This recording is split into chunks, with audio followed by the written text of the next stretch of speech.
It's not about us having a more comfortable religious experience. We're supposed to give with grace. Knowing that God has given to us, we're supposed to be on mission with what He has given us for. But we need to channel some of this toward God's mission. And really, that's what stewardship is all about. Managing the money gives us by His principles, but for His purposes. It's not our idea what we're to be about it. It's His idea. But we don't always do that as we should. And yet, amazingly, God keeps going right ahead and blessing us and blessing us. So I believe that when we finally wake up to His purposes, we will realize that and begin to fulfill what He's called us to fulfill, even if we don't have much to give. In fact, I know some of you are thinking, I don't have much. Listen, unlimited generosity isn't just for those who are of means, but it's for those with limited means and even those with no means. And it leads me to my second point, which is this. As we give, let's give without excuses. I can well imagine what it's like when the offering plate is passed. My family, we give electronically, a real new school on that. But I know the offering plate passed a little earlier, and there was probably some silent excuse making that was going on when it was coming by, right? Maybe not you, but that person next to you was making excuses like this, well, all I have is this $5 bill. Right? Or there are plenty of others giving. Well, my money doesn't matter much anyway compared to this other person who I know is giving. And I don't have the spiritual gift of giving. I'll give when God gets me out of this debt that I got myself into, right? And do you know what the best excuse is for not giving? Whatever excuse you want. You know that? It doesn't matter. You don't have to have a good one. You just need one, right?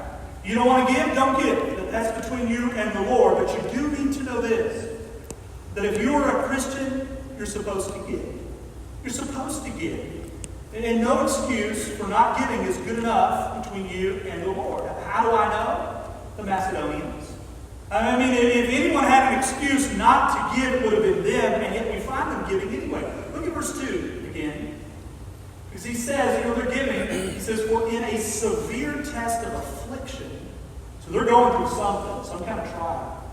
Their abundance of joy and their extreme poverty have overflowed in a wealth of generosity on their part.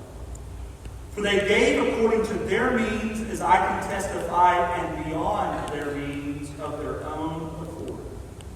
This group of believers weren't just in poverty, they were in extreme poverty. See, some people think that generosity is just for the wealthy. It's for the successful business owner. But that's just not true. Generosity is for everyone. It's not the size of the gift that matters. That's not the point. It's the heart. I mean, you just hear people praying, Lord, I want to be generous. But I'm not rich. If you could just increase my wealth some, I would give more. I'd be more generous. But some of the most striking examples of generosity in the Bible come from lives that had very little.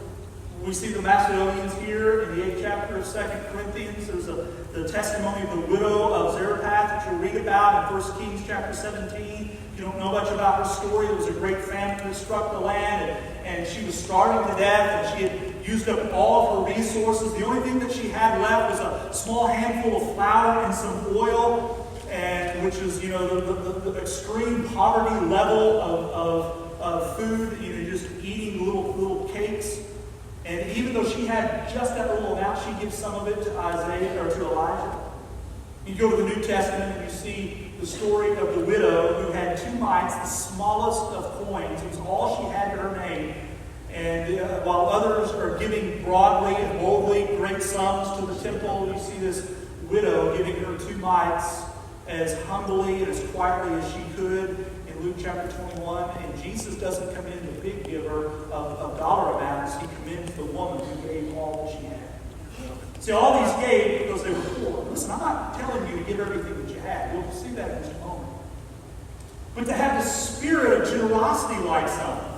I don't know what it's like to be poor. Never had.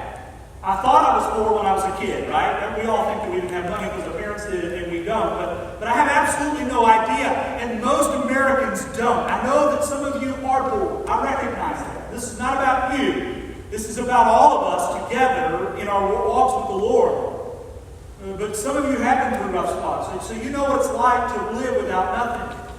I know we have among us some of you who lived through the Great You're some of the oldest among us. And your generation is going to be with Jesus very rapidly these days. Because the 1930s were really rough. I remember hearing stories from my grandparents about those days. It got so tough for my mama and my papa, they were forced to live their rural lifestyle in western Kentucky and move to Detroit trying to find a job back in the 30s. A lot of people in those days were out of work.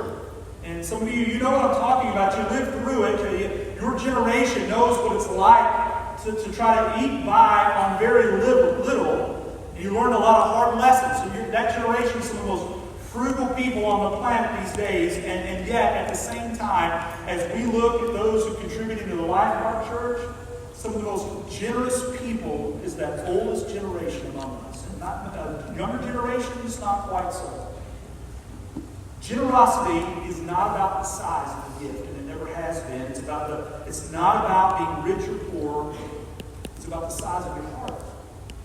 In fact, it's not really about money at all. You can be generous in many ways by giving of your time, your talents, your spiritual gifts. See, God has purposed that we all give generously. We're not to live this life for us, for our benefit, for our comfort, for our enjoyment. God wants us all to live generously, regardless of who we are and what job we have and what we own, regardless of our excuses. So give without excuse.